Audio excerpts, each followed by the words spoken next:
May I ask the panelists for the roundup to join me on stage, please?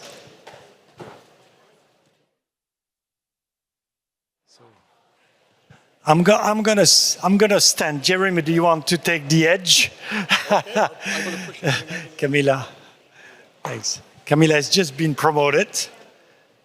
Michel, Dimitris, next to Michel. And Laure, do you want to join us? And Guido, is Guido in? Oh, Guido, thank you. I had not seen you yet. Thank you, Guido. You've got the mic. So, this is a question that is haunting me. And I thought that I would abuse the presence of these bright heads of regulators to help me crack it. The question is the following. And a perfect illustration is what Melanie said this morning. Melanie said, parents are fed up with social networks. I mean, the impact, the way their kids use social networks. And so what we see around the world is regulators, legislators answering these needs, these formulated by citizens. We see it with social media today. That was the topic of the talk this morning. But we saw it in the past on sustainability, on privacy. It may emerge on emergency issues. And always, our legislators, our regulators are doing their best to respond. And sometimes they do it in haste, and a few years later, they have to walk back. That's what we see with the digital omnibus, the AI omnibus. The DNA is presented by the Commission now as a telecom omnibus, which means we've done something that was not exactly right, so we walk back, which is great, but it's good to correct your errors. The problem is that if you are not a consumer, not a citizen, but an industry seeking to invest or simply to operate in this field, you'd like to have stable rules, okay? So my question, this is a question way above my pay level, so I'm going to delegate this to these bright heads and asking them, in 3 minutes, how would you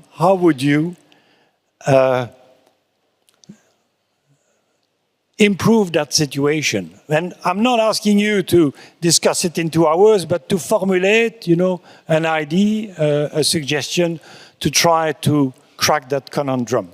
Who wishes to start? Okay, Michel is jumping on the mic. Thank you very much, and good afternoon, everyone. Many thanks for the invitation, Philippe, and again, for the second time on behalf of BIPT, happy anniversary.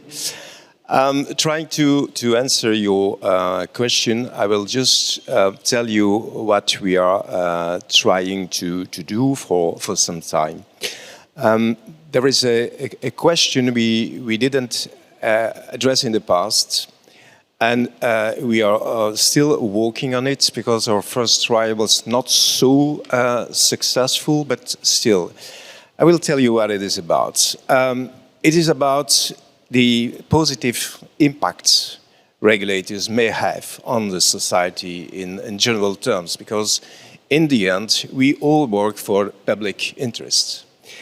And of course, it might sound rather evident that you have a dedicated mandate. You need to implement this as good as possible, as fast as possible. But what about the impacts? And we tried this last year. It wasn't so clear, and we are doing this again this year, because every 3 years we have to define a strategic plan for the coming 3 years. And the idea is not mine. Just to tell you, this is something I heard from Bill Kovacic when BIPT celebrated its 25th anniversary some years ago. So it took me a while before remembering that actually this is a very good idea. And Bill was just telling us, you regulators need to think about regularly, and if your action was positive, neutral, or negative, because maybe it's just better to do nothing. And because of what we've heard today and the very high degree of complexity of the existing, but also the forthcoming EU legislation, we need really to more than ever prioritize in function of a kind of impact assessment where we can make the difference and show an added value. That will be my 2 cents. Thank you, Philippe. It's inherent to the process of regulation. You need an assessment a posteriori and then correct your errors. There is no way of fixing the issue ex ante. Thank you, Michel, for your contribution. And Bill Kovacic is certainly a safe pair of hands. Shall we across the Atlantic and go to you, Guido, and see whether this resonates? So Guido is the executive chairman of INDOTEL, the telecom regulator of the Dominican Republic.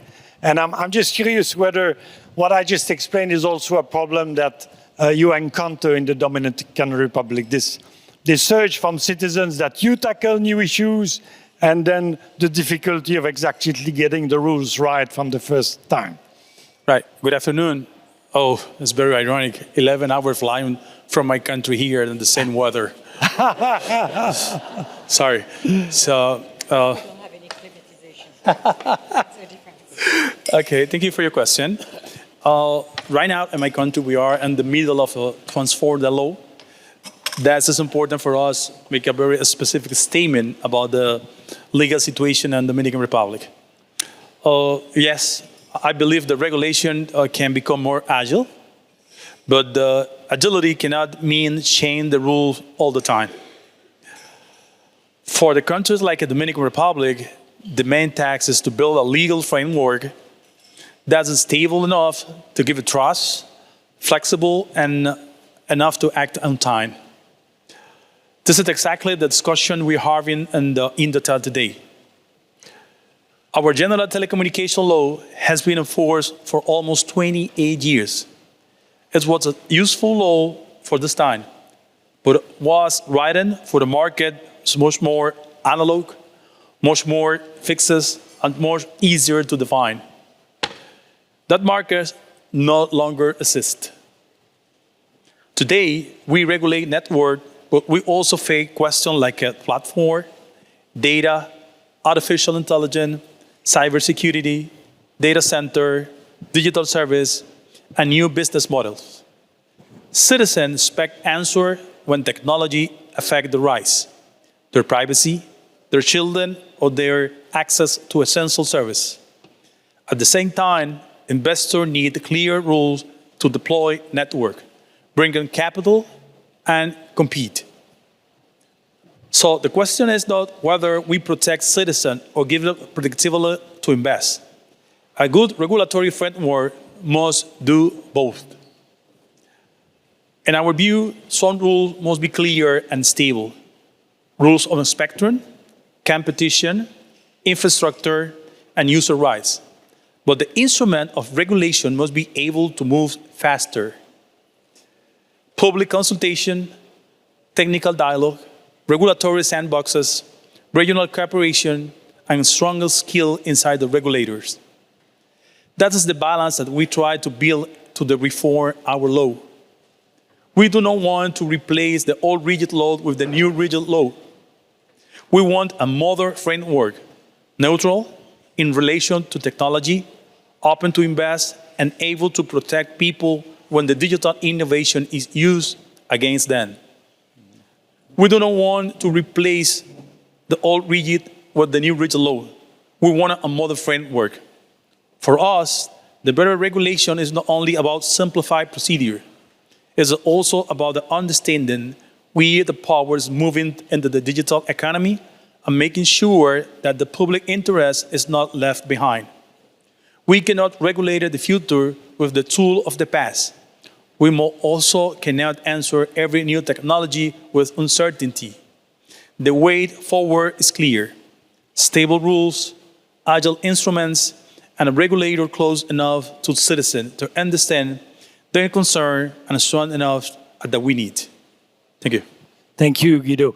And you were right to mention, among other things, the need to have the right capabilities inside the regulators. And on the topic that we just discussed before. That is, I know, an issue for a number of authorities. Thank you so much. Laure, you were keen to jump on that question, so you have the solution. Don't disappoint them. No, Philippe. Actually, this question makes me feel like I'm taking an exam for the world's most prestigious economic school. Plus, it's quite hot here, and you make me feel younger, because for me, I passed this exam 40 years ago, exactly when Cullen was founded. Anyway, and we were told by that time, you have 3 hours to do that. Okay. And Philippe told us 3 minutes, okay? So nobody will succeed. So I must admit that it's a real challenge for me to answer to this question, especially in English, like in an elevator speech. So if we have omnibus today, is because we don't put the right law on the table at first. So I won't talk about the past, because omnibus is like a revision of what we wanted to do. And if we do omnibus, it's because we have problems occurring, either because it's against innovation, what was voted, or any problems. But I think the first main point on the markets is fair competition. Fair competition, because without fair competition, you cannot have alternative solution to offer to end users. And that's what the Digital Market Act is for. This is very important, but we can admit that today we don't have a fair competition market in the digital sector, except for telecom sector. But for the other part of the digital sector, it's not competitive enough. Second, I said it before, but it's for me very important, Europe must fight the battle based on its own value: freedom of choice, freedom of innovation and communication, and user and environmental protection. This is why a strong industrial policy in Europe is necessary. Nobody else outside Europe will do it, actually. And because our goal is to meet the expectation of European citizens and to prevent geopolitical issues, then I'm quite convinced that it will be much easier to achieve it with strong European companies than rather with foreign giants that often seek to impose their business model rather than respect ours. And third, to be agile. Europe must give more transparency and information to end users so they can choose with enough knowledge of all the consequences of their choice. And that's not true today. The data-driven regulation combined with a fair competitive digital market and a real European industrial policy is the way to give greater agility in regulation. Thank you, Laure. We talked about the law this morning. That was more a goal-list answer, no? The industrial, but this is great. I like it. It's a compliment for me. Thank you very much, Philippe. It's a very, very strong compliment for me. Thank you. He was honest. Thank you. Easier to regulate European champions. Now, I'm delighted to introduce to you somebody that many of you know, but he's now in a new capacity with us. Dimitris Varoutas, who is now the new chairman of EETT in Greece. Dimitris, congratulations on your appointment. Thank you for being with us today. Thank you very much, Philippe. Okay. Thank you. Thank you so much for the invitation. It's a pleasure and honor for me to be here. My best wishes for the anniversary of Cullen International. Also, thanks for the invitation to this building. Actually, it was many years before stay more than 3 hours in the library. So I will try to discuss about the issue you already mentioned. Across Europe, across the world, where everybody talks about the social media, the digital media, parents and teenagers, they argue about the use of social media and about the well-being the problems that are already associated with the extensive use of social media. And at the same time, teenagers and youngsters evaluate a lot about their connections, their communities in the internet. So there is more or less a political pressure. Do something, do it now, do it fast. So it's more or less the whole idea. So across the regulator and the policymakers. So far our toolkit, the regulatory toolkit is more or less the same. We discuss about large legal frameworks, and then we realize that the things are moving on, the technology is moving on. So we're trying to discuss about whether maybe more simply to simplify them, or to rebranding them, or even backtracking them. So I think we should think new things. So my proposal is to start thinking not what actually we regulate, but how we regulate. And how we regulate, if we can build some a new architecture of regulation, which more or less modular and more adaptive to the changes. So my whole idea, my whole argument is about how we can have 3 layers of regulation. In the core regulation, we have some very critical issue which very associated with the European way of thinking. For instance, the fundamental rights of the people, of the citizens, which it's built around a very clear call of duty for the regulators, the society. And then we have a second layer, which more or less standards. Okay, the first layer would be more or less a constitutional DNA, the core of the regulation. The second layer should be more or less a set of standards and guidelines, which be, for instance, developed with collaboration with the platforms, with the industry. And this more or less could be a set of standards that can be reevaluated every 2 years, every 3 years. And the third layer will be more or less adapted to the experimentation, to the innovation. So with this approach would be, in the third layer, would be much more fast in experimentation, innovation, while keeping the core regulatory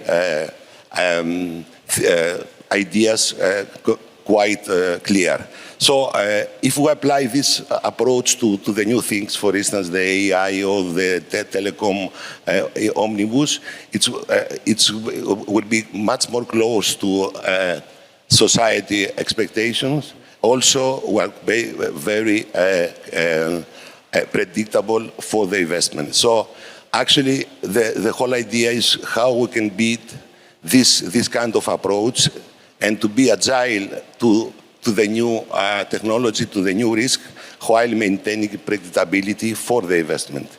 This is actually the agility that, from my perspective, the society is asking for, and our institutions are able to deliver. Thank you. Thank you. Thank you, Dimitris. So a new architecture, a layer that stays very stable, very close to our constitutional rights, and 2 other degrees of variation to adapt to new circumstances. Thank you so much. Jeremy Godfrey, you met him this morning. You know, you saw it in telecom, you now see it in media. So what is your big idea? And in the meantime, I also had a year in competition. Yes, I forgot that. And consumer protection. I forgot that. You're right. So, yeah, it's getting late, so I'm going to take the opportunity to be quite radical in my suggestion. Yes. So I think in Europe, we tend to try to calibrate regulation very precisely. We look at the harms, we say we're going to be proportionate, and we have a lot of trilogues and lobbying and everything else. And then, as you say, every so often, we think, well, maybe we should adjust this a bit. There is another way, which is to have much less regulation, but much bolder, and to be, so fewer regulations. But to accept that if you're going to be bold and stick up for fundamental rights, then you may not be entirely accurate.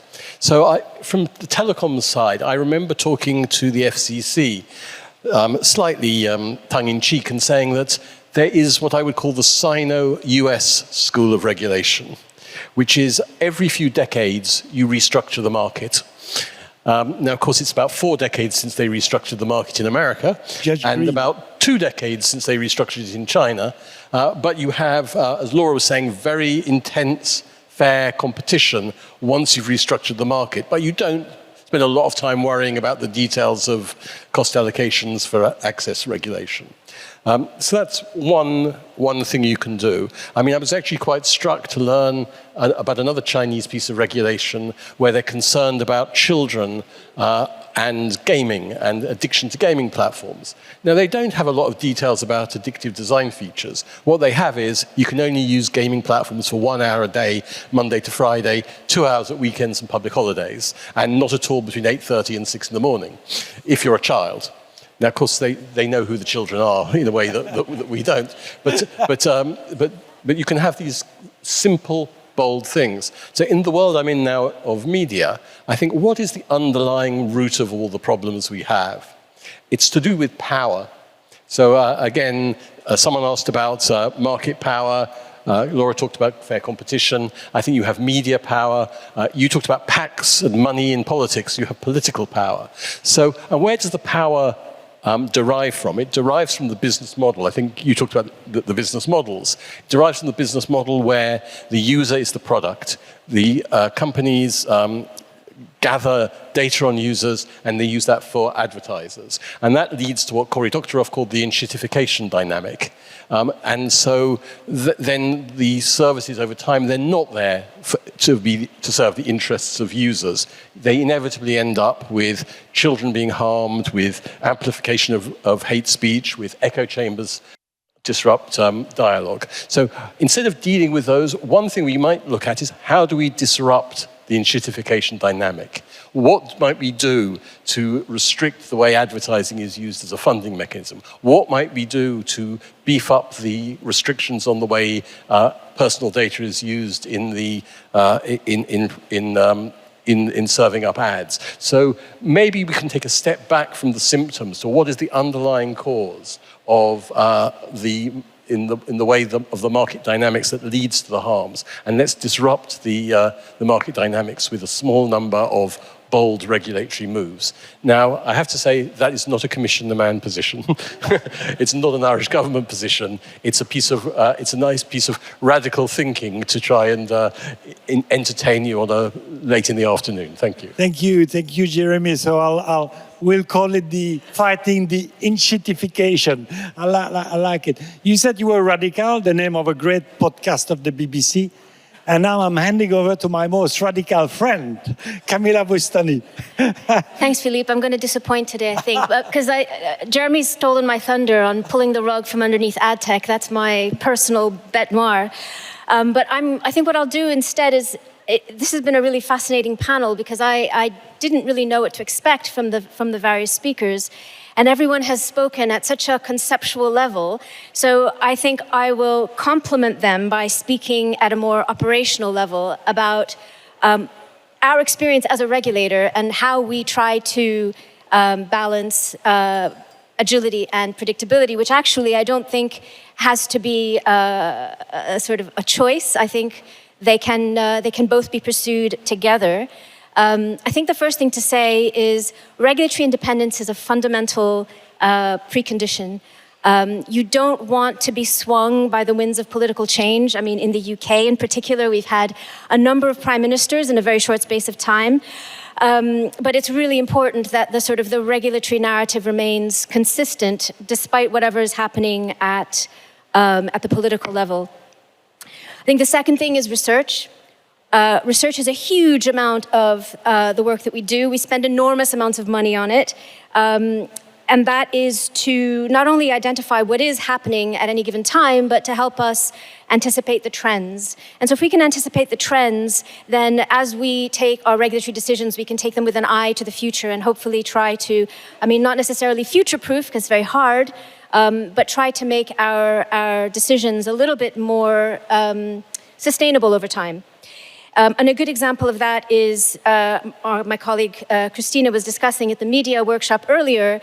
We do annual surveys on news consumption, which shows where people are consuming their news, and this is very important input into our views on prominence and also input into the government. And the government just published a green paper on extending prominence obligations to new platforms. That's all thanks to the research that we're producing. So that helps us sort of regulate with an eye to the future.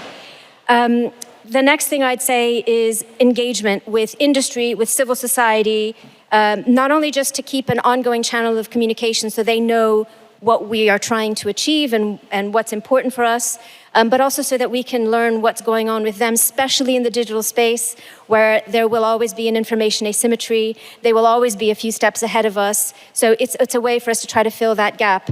And so we will publish roadmaps, we will publish 3-year plans and annual plans, and try to keep that communication channel as open as we can.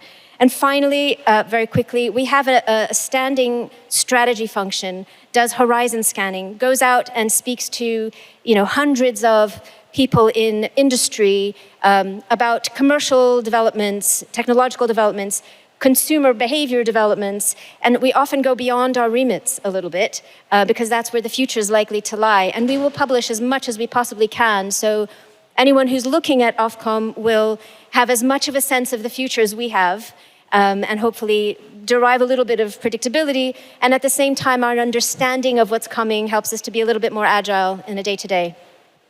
Thank you, Camilla. Thank you all for your conceptual ideas, from industrial policy to new architecture to radical thinking to your practical ideas, Camilla. So thank you. I will sleep better tonight after this, knowing that there is a light at the end of the tunnel, and it's not a fate. McGrath is not there. So we have, in a few minutes, we will have Commissioner McGrath that will deliver the keynote speech, but in the meantime, I will hand over to my boss, Ezequiel Dominguez, our managing director, a great guy, but you all know him, who will say a few words before Commissioner McGrath arrives. Thank you so much. Please join me in